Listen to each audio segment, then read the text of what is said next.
Thank you very much, Katrina Sweat, for that brief introduction. I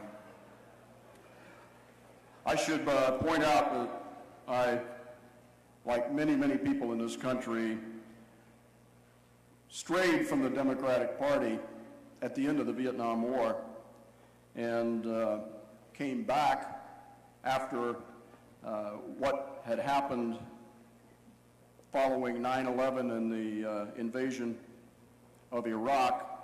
And I will get into that a little more later, but I want you to know that I began as a Democrat, and I'm happy to be back with this party.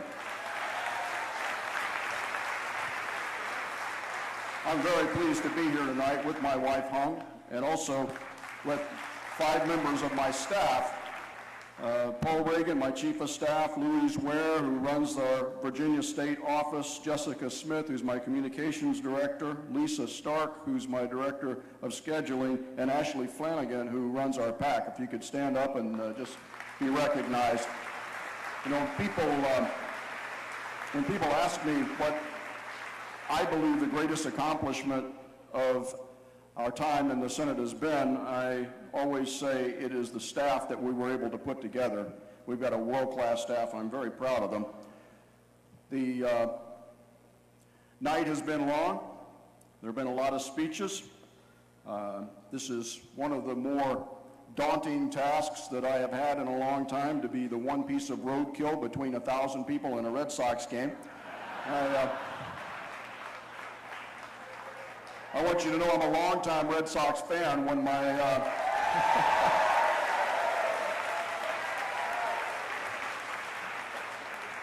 my son was coming back from Iraq, I sent him an email, asked him what he wanted to do to celebrate his homecoming, and he immediately sent me an email saying the Red Sox were playing the Yankees at Fenway Park on May 19th, and we made the game. I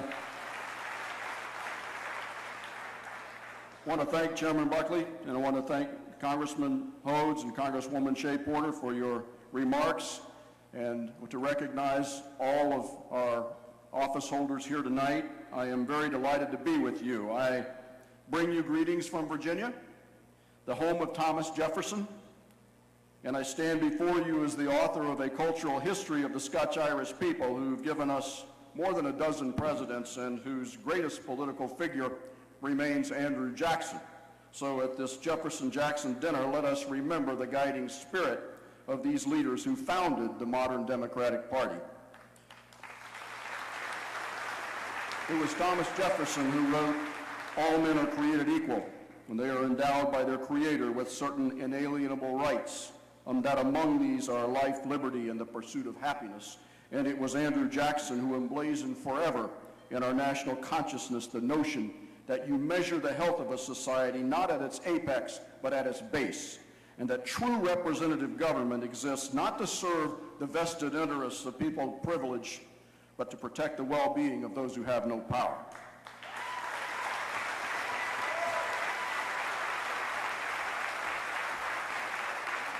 This is a crucial period in our history. Americans are deeply disappointed in their national leadership.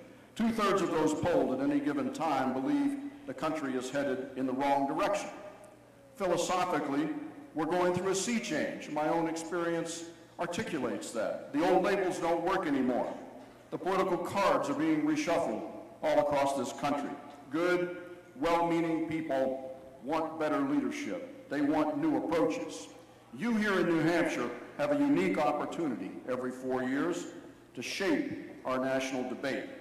It's kind of fascinating to watch this process from the outside as candidate after candidate goes up against your nationally famous skepticism and sense of fair play, and I salute you for it. And I would report to you that the people of Virginia share your attitude. It's time for our national leadership to set aside the bickering, to do away with the phony, negative, gotcha campaigning of the Karl Rove era, and to start truly solving the immense problems that face our country.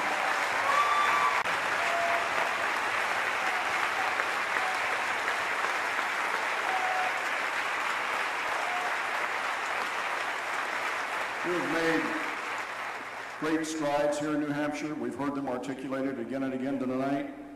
I congratulate you for that. We have done similar things in Virginia, and there's more to come. More work to come for the good of the people of New Hampshire and for the good of the country. Our work is not done, and quite frankly, our common goals transcend ordinary politics at this point in our history. A year and a half ago, I decided to run for the Senate after a varied career that had never included even the desire to run for elective offices. I had literally no money. I had no real political base in either party. My opponent had just received the highest number of votes in a presidential poll taken during the Conservative Political Action Conference in Washington.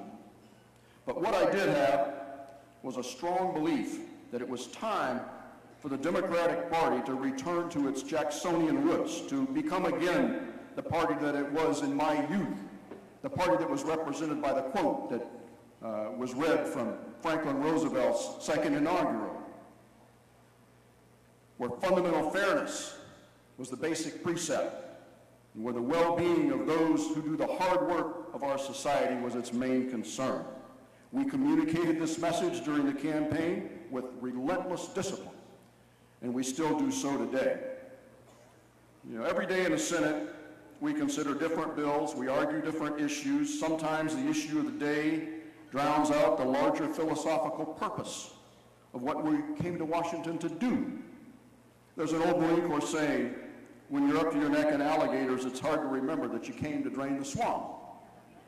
We need to remember why we came. And on my staff, we fight to keep that at the forefront every day.